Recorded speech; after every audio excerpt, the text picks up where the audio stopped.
The terminal was loud the way airports always are. Announcements, rolling suitcases, the distant crying of a child who didn't want to be there, coffee cups and cell phones and the dull roar of 10,000 strangers, all going somewhere they needed to be. Nobody was paying attention to the woman sitting on the floor near Gate 22. She wasn't at a gate seat. She was on the floor, her back pressed against the cold white pillar, knees pulled up to her chest, and between her arms, like she was shielding them from the whole world, sat two small children, a boy maybe 4 years old and a girl maybe 6. The little girl had her head resting on her mother's shoulder. The boy was asleep across his mother's lap, his tiny sneaker hanging halfway off his foot. And the mother? She was staring at nothing. Her name was Diana Reyes. She was 34 years old. She had $22 in her wallet, a cracked phone screen, and a one-way ticket to Phoenix, Arizona, a city where she knew exactly one person, her aunt, a woman she hadn't spoken to in 3 years because life had gotten too heavy, and phone calls had felt like too much. But Diana wasn't thinking about Phoenix right now. She was thinking about the man at the ticket counter, the one who had looked at her boarding pass, looked at her children, and said the words she hadn't been able to unhear for the past 40 minutes. This ticket is invalid. The card it was purchased on was flagged and reversed. You'll need to pay the difference, or you won't be boarding today. $612. That was the difference. Diana didn't have $612. Diana didn't have $60. Diana had $22 and 2 sleeping children, and a reason to get on that plane that was so desperate, so urgent, so raw, that she hadn't cried yet. She was past crying. She was in that place past crying, where everything just goes very still and very quiet inside. She had called the number on the back of the card, held on the line for 23 minutes. The customer service rep had been kind but helpless. She had gone back to the counter. The agent, a man with a gold name tag that read Warren, had smiled the smile of someone who has said an unkind thing and decided it isn't his problem. And so Diana Reyes had sat down on the floor near Gate 22, held her children, and tried to figure out what came next. She didn't notice the man who had stopped walking about 15 feet away. He was watching her, not the way strangers sometimes stare, rudely, curiously, without compassion. He was watching her. The way someone watches when they recognize something, when they see pain they've seen before, when something in their chest pulls them toward a stranger before their brain has even fully caught up. He was wearing dark jeans, a simple black jacket, a baseball cap pulled low. He had a single backpack over one shoulder and a coffee cup in his hand, and he looked like someone who had taken a lot of flights alone and never quite stopped noticing the world around him. He took one step closer, then another. His name didn't matter yet. To Diana, he was just a pair of worn boots stopping 3 feet from where she sat. She looked up slowly. The way you look up when you're exhausted and you've stopped expecting good things. He wasn't dressed to impress anyone. No entourage, no handler, no massive rolling suitcase with designer labels. Just a man. A calm, quiet man with dark eyes that didn't flinch when they met hers.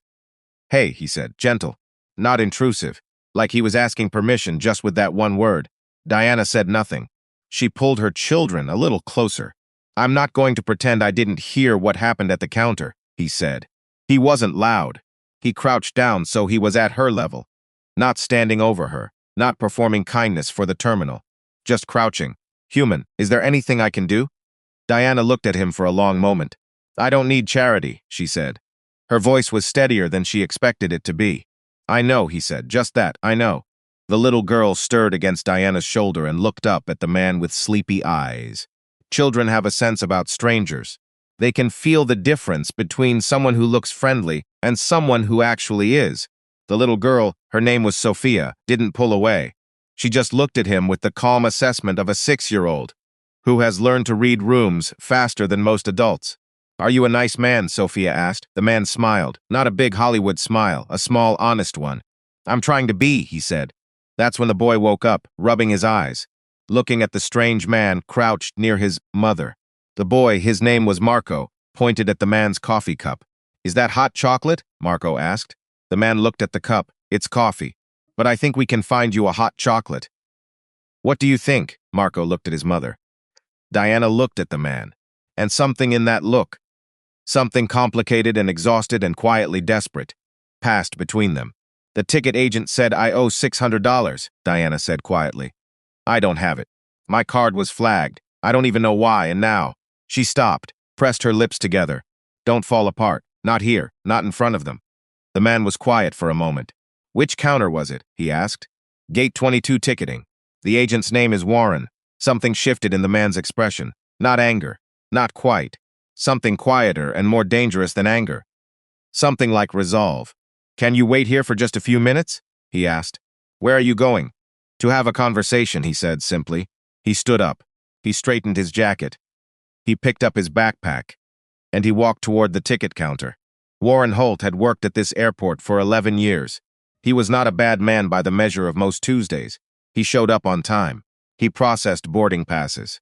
He smiled at the right moments and used the script he'd been given, and went home at the end of his shift without losing much sleep.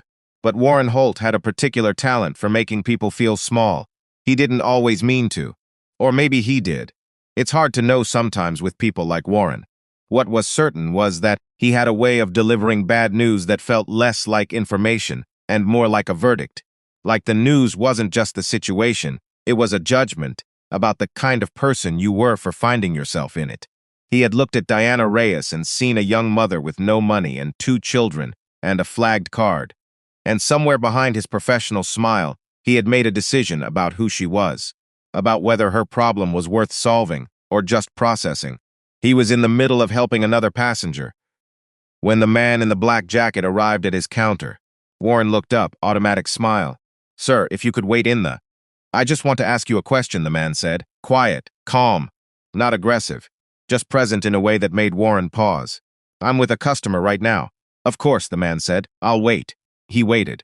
He stood there with his backpack and his coffee and his quiet eyes, and he just waited. The other customer finished, moved away, and now it was just Warren and this man in the black jacket, looking at each other across the counter. The woman by the pillar near gate 22, the man said. Diana Reyes. She has 2 young children. Her ticket was flagged because of a card issue. You told her she owed $612. Warren blinked. I can't discuss. I'm not asking you to discuss it, the man said. I'm asking you to fix it. Sir, I don't have the authority to. Then get me someone who does. There was a pause. Warren looked at this man, this ordinary-looking man in ordinary clothes, and something made him hesitate. Not the request, not the tone, something else, something about the stillness, the absolute unruffled certainty. Can I ask your name, sir? The man looked at him for a long moment. Keanu, he said. Warren stared. And then, slowly, Warren Holt looked at the man in front of him, the way you look at someone when your brain has been trying to tell you something for 30 seconds, and it finally gets through. His mouth opened slightly. Oh, Warren said. Yeah, Keanu said. This is where it almost fell apart. Because the world sometimes is not content to let one difficult thing happen at a time. Keanu was in the middle of speaking with Warren's supervisor, a woman named Patricia who had been called over from the back office, when 2 TSA officers appeared at his elbow. Not gently. Sir, we need you to come with us. Keanu turned to 2 officers, serious faces. One had her hand near her radio. Is there a problem? Your bag, sir. It flagged on the secondary scanner. We need to do a full search and ask you some questions. Keanu looked at Patricia. Patricia looked at Keanu. And then Keanu looked back at the officers with the same calm he'd had this entire time. Okay, he said. Just okay. No protest, no performance, no do you know who I am. Just a man willing to go where he was asked to go. He turned back to Patricia. The woman by gate 22, he said. Please make sure she doesn't miss her flight. And then he went with the officers. The security room at Terminal B was not a comfortable place. It was a small room with fluorescent lights and a table and the particular atmosphere of a space designed to make people feel like they've done something wrong, even when they haven't. Keanu sat down, put his backpack on the table, unzipped it himself. Officer Chen, a 28-year-old veteran of 6 years with TSA, watched.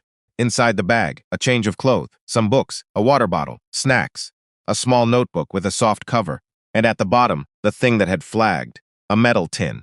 Sealed, about the size of a shoebox. Officer Chen picked it up. What's in this? Keanu was quiet for a moment. Letters, he said. And a few photographs. We'll need to open it. I know. Chen opened it carefully. Inside the tin were letters, dozens of them.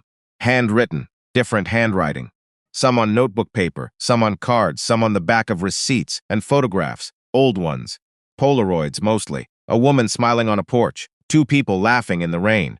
A birthday cake with too many candles. Chen looked at the letters, then at Keanu. "These are from fans," Keanu said quietly. "Letters people have sent me over the years. The ones that meant something." He paused. "I take them when I travel. I don't know why exactly. It helps to remember that people are real. That kindness is real." Chen looked at the tin for a long moment. Then he looked at Keanu. And Officer Chen, who had worked 6 years in a job that required him to be skeptical of everything, felt something loosen in his chest. "I'm sorry for the inconvenience," Chen said. "Don't be," Keanu said. "You were doing your job." "That's a good thing." Chen nodded. Reached for his radio. That's when his radio crackled first. The message was from the gate area. "We have a situation at gate 22. Requesting security assistance. Adult male is harassing a female passenger." Chen looked up. Keanu was already on his feet. His name was Gerald Moss. Gerald Moss was 51 years old. He wore a charcoal suit that had cost more than Diana made in a month. He had silver hair and the kind of tan you get from a private club membership, and he had found Diana Reyes at gate 22 with the unerring instinct of a man who has spent a lifetime identifying vulnerability and calling it an opportunity. He was, in the language of people who moved in his circles, a businessman. In reality, Gerald Moss was Diana's former landlord. He had been Diana's landlord for 3 years in Phoenix before Diana had finally gotten enough courage to pack her children and leave the apartment on Cactus Road, the apartment where the heat had stopped working in January, and Gerald had blamed her, where the mold had appeared in the bathroom, and Gerald had threatened her lease, where the rent had gone up twice in 1 year, and Gerald had smiled his silver smile and said, "Take it, or leave it, sweetheart." Diana had left it, and now, somehow, impossibly, Gerald Moss was standing at gate 22 at an airport in another city, and looking at her like she was something he'd misplaced, and was very pleased to find again. "Diana," he said her name like it was his to say. What a small world. Diana pulled Sophia and Marco behind her. "I don't want to talk to you." Now that's not very friendly. He looked at the children with an expression Diana couldn't read and didn't want to. "You left owing 2 months back rent. I think we have some things to discuss." "I don't owe you anything. The courts might disagree." He smiled. "I've actually filed a claim. Did you not get the paperwork?" He tilted his head. "Where are you going, Diana? Are you running away again?" The word again was a weapon. He'd chosen it carefully. Diana's hands were shaking. Sophia was pressed against her back. Marco had his face buried in Diana's coat. "Leave us alone." "I'll leave you alone when?" She said, "Leave them alone." The voice came from behind Gerald Moss. Gerald turned. Keanu Reeves was standing 12 feet away. He'd come from the security corridor. Officer Chen behind him, and he was walking forward with the steady pace of someone who is not going to be stopped. Gerald looked at this man, looked at his ordinary clothes, his backpack, his coffee still somehow in his hand. "Who are you?" Gerald asked, with contempt, with the automatic contempt of a man who has decided based on appearance alone. "A friend," Keanu said. He stopped a few feet from Gerald. He looked at Diana first, just a look. "Are you okay?" "Look." And Diana, who hadn't felt protected in longer than she could remember, felt something in her throat tighten. Then Keanu looked at Gerald. "She asked you to leave," Keanu said. "This is a private conversation. She's asking you to end it." Gerald looked Keanu up and down, made his assessment, decided this was not a man he needed to concern himself with. "Son," Gerald said, "I suggest you mind your own." "My name isn't Son," Keanu said, still quiet, still calm. "And she's in a public airport, which means she has every right to tell you, this conversation is over, and I'm going to stand here until you understand that." Gerald's jaw tightened. "Do you have any idea who I am?" Keanu looked at him for a long moment. "I have a pretty good idea," he said. "And I think Officer Chen behind me does too. Why don't you say your name out loud? Go ahead." Gerald turned, saw the TSA officer, saw the expression on Chen's face, the one that said, "I've already run your name, and I'm already on the radio." Gerald Moss smoothed his jacket. "This isn't over," he said to Diana. "It is for today," Keanu said. Gerald walked away. Diana stood very still for a moment. Then Sophia poked her head around her mother's arm and looked at Keanu. "Is he gone?" Sophia asked. "He's gone," Keanu said. Sophia considered this, then she held out her arms. And Keanu Reeves, who had been stopped by TSA, and crouched on airport floors and stood between strangers and the people trying to hurt them. Crouched down again and let a 6-year-old girl who had been scared too many times hug him. He closed his eyes, and if there were tears on his face, nobody mentioned it. Patricia from the ticketing desk arrived at a near run. "Mr. Reeves," she stopped. Took in the scene. Officer Chen, a shaken young woman, 2 children. A man in a baseball cap kneeling on the airport floor with a little girl's arms around his neck. She cleared her throat gently. "Mr. Reeves, I've taken care of the ticket situation, miss. Raya's boarding pass has been reissued at no charge. The airline is covering the difference as a courtesy." But she checked her watch. "The flight closes in 11 minutes. Keanu stood, looked at Diana. Diana looked at him. "I don't know how to." "You don't need to," he said. He picked up Sophia, held out his other hand to Marco. "Can I walk you guys to your gate?" Marco looked at his mother. Diana nodded. Marco took Keanu's hand, and the 4 of them walked through Terminal B together. This quiet man, and this young mother, and these 2 small children, while around them the airport moved and rushed and announced and rolled, completely indifferent to the fact that something real was happening in its middle. At the gate, Diana stopped. She turned to Keanu. "Why did you help us?" she asked. Her voice was very low. "You didn't have to. Nobody would have. Nobody ever." She stopped. Tried again. "Why?" Keanu was quiet for a moment. "Because you were on the floor," he said simply. "And nobody should have to be on the floor alone." Diana pressed her hand over her mouth. "I've been trying to get my kids somewhere safe," she said. "For months. This was the only. I didn't have another plan. If we'd missed this flight." "But you didn't," he said. She looked at him. "You didn't," he said again, softer. The gate agent called final boarding. Diana picked up Marco, took Sophia's hand, turned to go. Then she turned back one more time. "His name is Gerald Moss," she said. "He has a whole building of tenants he does this to. Not just me, all of them scared, all of them alone." She paused. "I know you probably can't do anything about that. I just wanted you to know his name." Keanu looked at her for a long moment. "I know his name," he said quietly. Diana nodded, and she walked down the jetway. Keanu sat down at a chair near the gate window and watched the plane for a moment. Then he took out his phone. He made 3 phone calls in the next 20 minutes. The first was to a lawyer in Phoenix, a woman named Rebecca Torres, who had spent 15 years doing tenant rights work, and who answered on the second ring because Keanu had donated to her organization twice, and she knew who he was. "I need you to look into a landlord named Gerald Moss," he said. "Properties in the Phoenix area. Tenant complaints, code violations, anything." He paused. "A woman named Diana Reyes has been dealing with him, but I don't think she's the only one." Rebecca Torres said she'd have a preliminary file by morning. The second call was to a journalist, a woman named Carla, who wrote for a regional paper that had recently won a prize for investigative housing coverage. Carla had been trying to get information on a pattern of predatory landlord behavior in the Phoenix metro area for 8 months. She had names, she had complaints. She just didn't have enough to publish yet. Keanu told her about Diana, about Gerald's behavior in the airport, about the filed claim that may or may not be legitimate. "I'm not giving you a story," he said. "I'm giving you a thread. You pull it." Carla said she'd start pulling. The third call was the hardest. He dialed a number, waited. An older woman picked up. "Hello, hi," Keanu said. "Is this Rosario, Diana's aunt?" A pause. "Yes." "Who is this?" "My name is Keanu. I met your niece at the airport today." He paused. "She's on a plane right now, landing in Phoenix in about 2 hours. She's got Sophia and Marco with her." Another pause. "She's been through a lot, and she's coming to you because you're the one person she trusted enough to call." He let that land. "I don't know your whole history with her. I'm not asking. But I just wanted to make sure someone knew she was coming. Someone who'd be there when she landed." Silence on the line. Then the sound of a woman trying very hard not to cry. "I'll be there," Rosario said. "I'll be right there at the gate." Gerald Moss didn't have a good week. It started with Officer Chen filing a formal report about the airport incident. Harassment of a civilian in a public terminal, documented by 3 gate cameras and 2 witnesses. Then Rebecca Torres appeared. Rebecca Torres was a small woman who wore sensible shoes and had a voice like a closing argument. And she had spent the 72 hours since Keanu's call pulling the thread he'd mentioned. What she found was not a thread, it was a rope. And on that rope were 43 names. 43 tenants across 7 properties. Uninhabitable conditions. Retaliatory rent increases.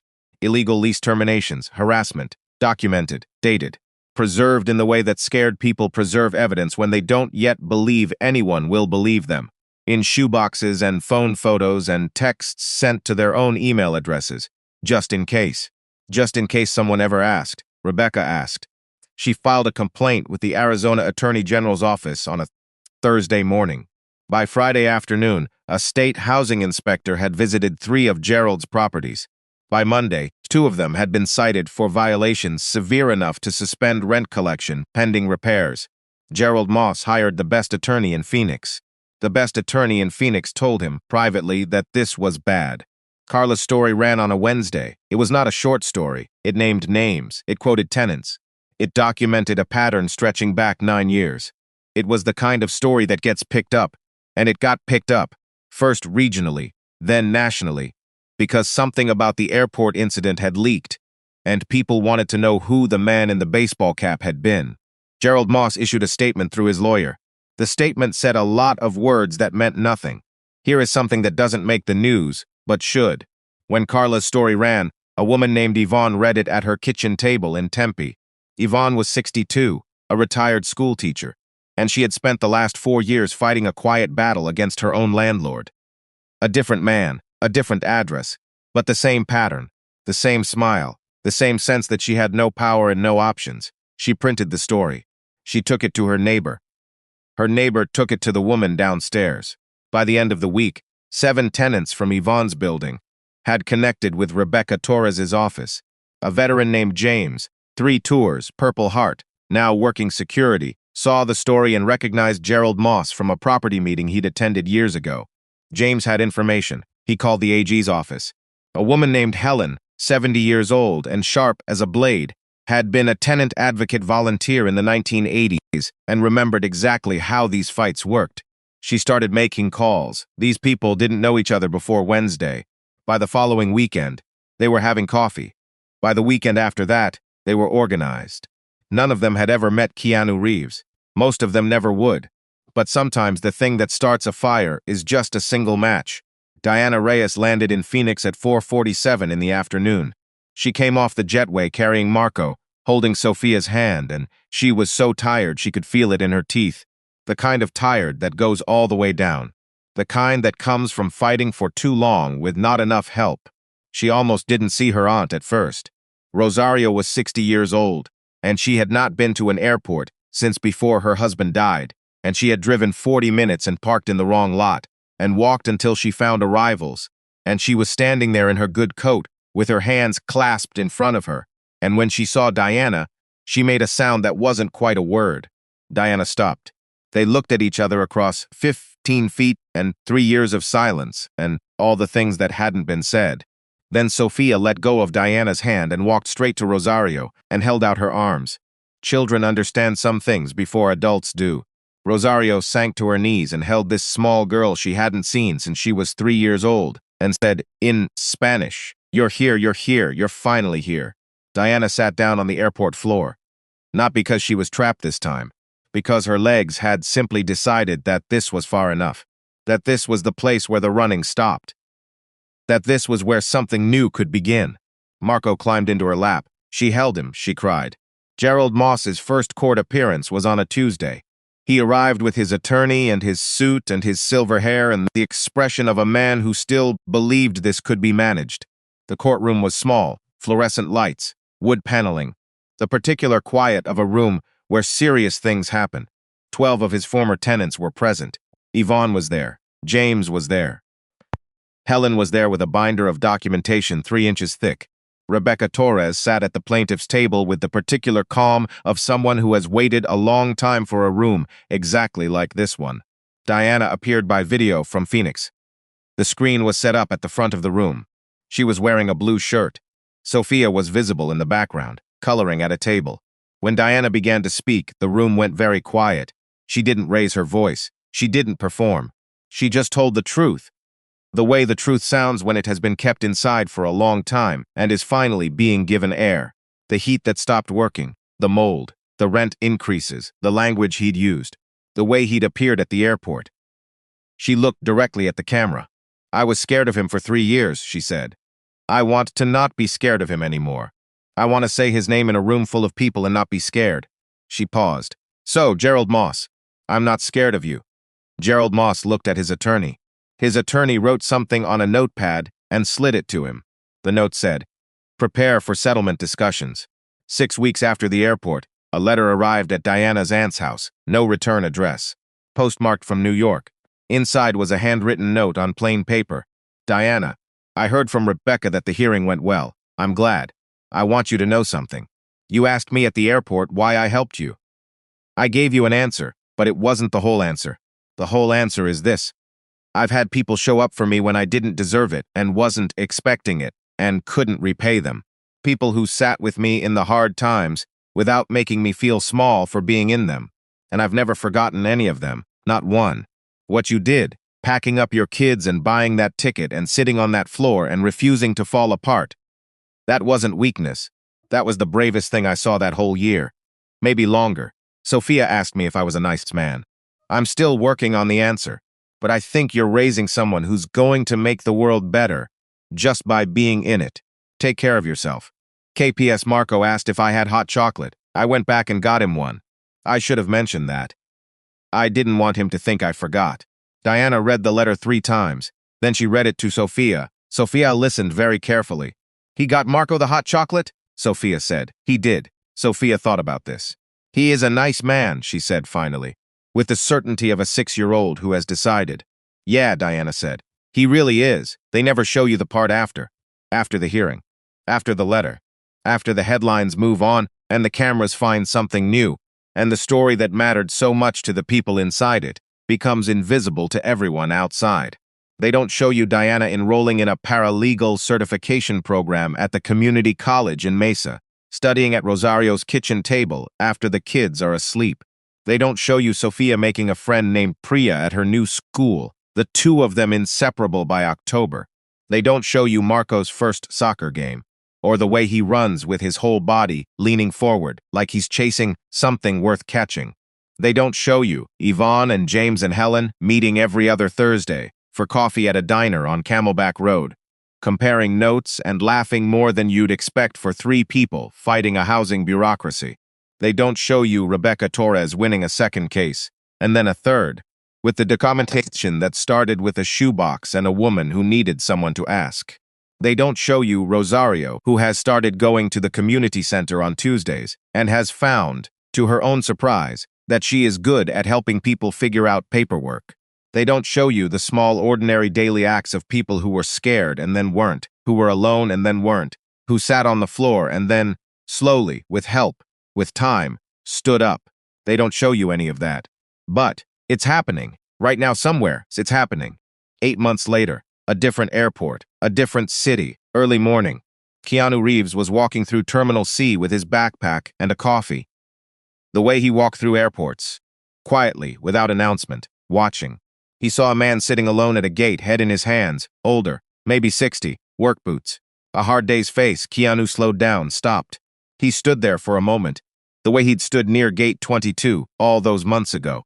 Then he walked over. Hey, he said gently, you okay? The man looked up, bloodshot eyes.